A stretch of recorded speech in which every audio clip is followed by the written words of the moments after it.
These dogs are trained to apprehend and release on their handler's command. Have you made your New Year's resolutions yet?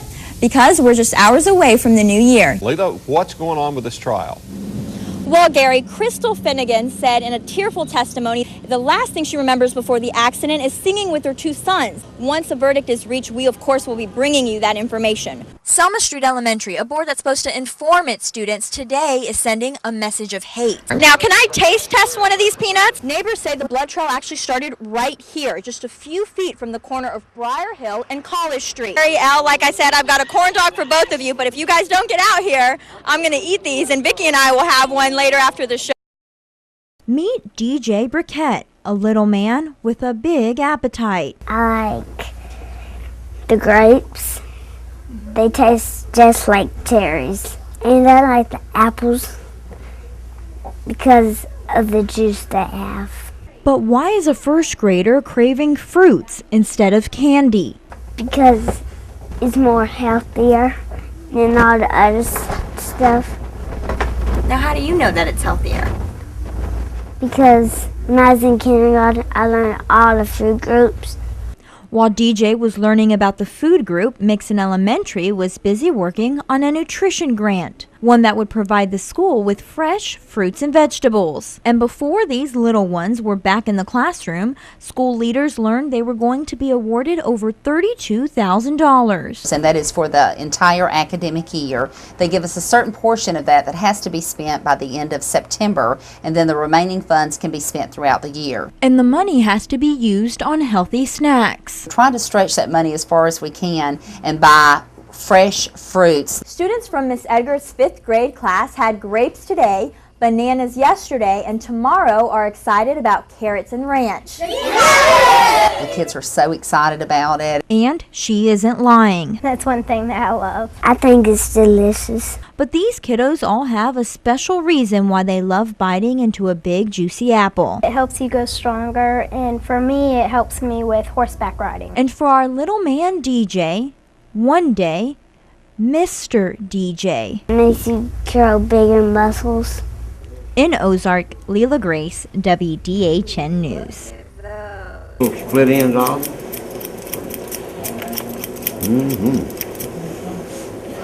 You're looking better now.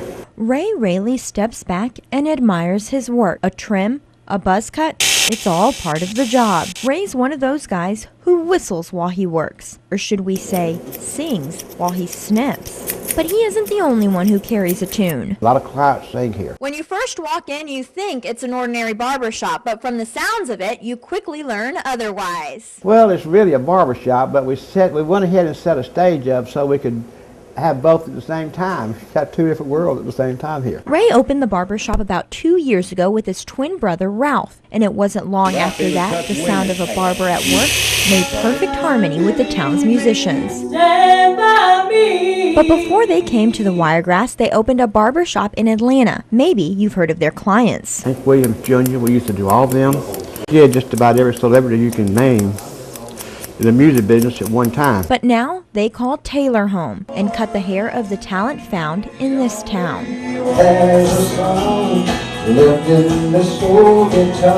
We have a great time out here. It's just a lot of good entertainment. And the entertainment is why so many people come to stay. I like to listen to the music. And every once in a while, even Ray puts down his scissors and picks up the microphone.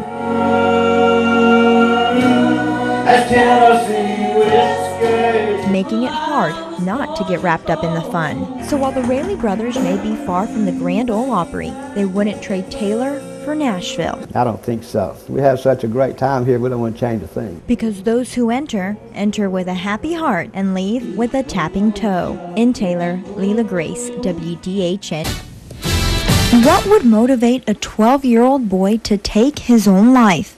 It's a question one mother says she knows the answer to. He was just tired of being pushed around. He was scared. He didn't feel like he was strong enough or tough enough. Through the years, he's been picked on. Her 12-year-old son, Nicholas Johnson, killed himself last week. I didn't see it coming. A life-altering tragedy she blames on years of teasing and taunting from others his age. Nicholas moved to D.A. Smith Middle School in Ozark from Ayrton just a few weeks ago. I knew that there was a problem and that his father had been getting a hold of the counselors and the teachers and stuff and trying to let people know that he was being bullied. Ozark Superintendent Michael Lenhart said he's deeply saddened by Nicholas's death.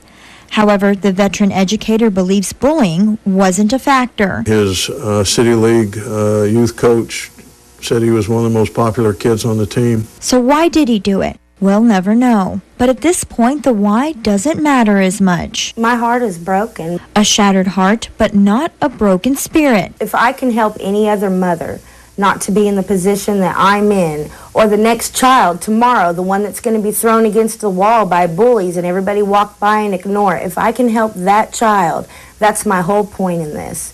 And while Lenhart doesn't believe bullying is responsible for Nicholas's death, he admits it is a problem. I think what we can do is teach students and adults who are being bullied ways to handle it that will stop it. Whether stopping it would have saved the boy's life, nobody can say.